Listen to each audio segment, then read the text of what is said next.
ఇప్పుడు అంకుల్ పోయి అన్నకు వచ్చింది వచ్చి లెక్క. ఇంతకుముందు కేసీఆర్కి అంకుల్ అంకుల్ అని పోయాడు కదా, ఇప్పుడు అన్నదమ్ముడు సంబంధం వచ్చింది.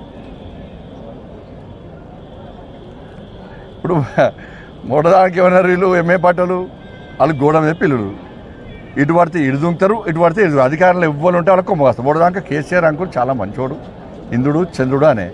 ఇప్పుడు వీరికి తింటే కేసీఆర్ తిడతారు ఇప్పుడు. ఇక మరి వీళ్ళు నెక్స్ట్ కాంగ్రెస్ పార్టీ పరిస్థితి అది కదే. అంతకుముందు కాంగ్రెస్ పార్టీ తిట్టే బీఆర్ఎస్ గోడెక్కిర్రు, బీఆర్ఎస్ గడిలోకి పోయారు. ఇప్పుడు మళ్ళీ బీఆర్ఎస్ గవర్నమెంట్ లేదు కదా, మళ్ళీ కాంగ్రెస్ గవర్నమెంట్ కదా. మరి అప్పుడు అక్బరుద్దీన్ వచ్చి ఏమనాలి? ఎస్, నా ఓల్డ్ సిటీని న్యూ సిటీగా మారుస్తా అంటే నేను దేనికైనా సిద్ధం అన్నాడు.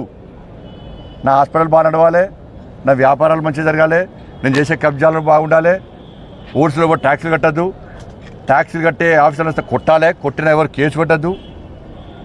15 నిమిషాలు సమయం ఇస్తే హిందువులను నరికి చంపుతా అన్నటువంటి వ్యక్తిని తీసుకొచ్చి కొడంగల్లో పోటీ చేయిస్తా అంటే గెలుపు మీద అనేది చాలా దమ్ముంటే ఏమని చెప్పు.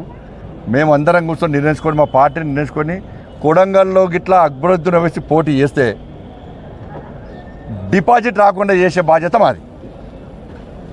ఖతర్నాక్ అభ్యర్థులు నిలబడతాం మేము. ఒక్కొక్క యువకుడు ఒక్కొక్క ఇంటికి ఇన్ఛార్జిగా వస్తాడు. మేము స్వచ్ఛందంగా వచ్చే పరిస్థితి తెలంగాణ రాష్ట్రంలో.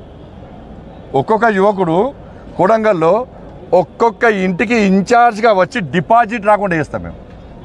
అంత చాతగాళ్ళు అయింది మేము. అంటే వాళ్ళు పంచుకుంటే అయిపోతుంది ఏంది. ఇలా కాంగ్రెస్ పార్టీ ప్రభుత్వం ఏం చేయాలి?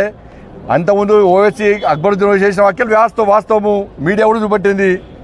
ఆ కేసును ఆధారాలు సమర్పించకుండా బీఆర్ఎస్ పార్టీ కేసును నిర్వీర్యం చేసింది, కాంగ్రెస్ పార్టీ నిర్వహించింది. మరి వాళ్ళు ఏం చేయాలి? ఎందుకు మాట్లాడినావు నువ్వు? 10 నిమిషాలు సమయం ఇస్తే నడిచేస్తా అని చెప్పి ఇంకోసారి మాట్లాడితే బిడ్డ ఖబర్దార్ అని అసెంబ్లీ వేదికకు వార్నింగ్ ఇవ్వాలి. అంటే మీరు మాట్లాడడం మేము పట్టించుకోమన్నట.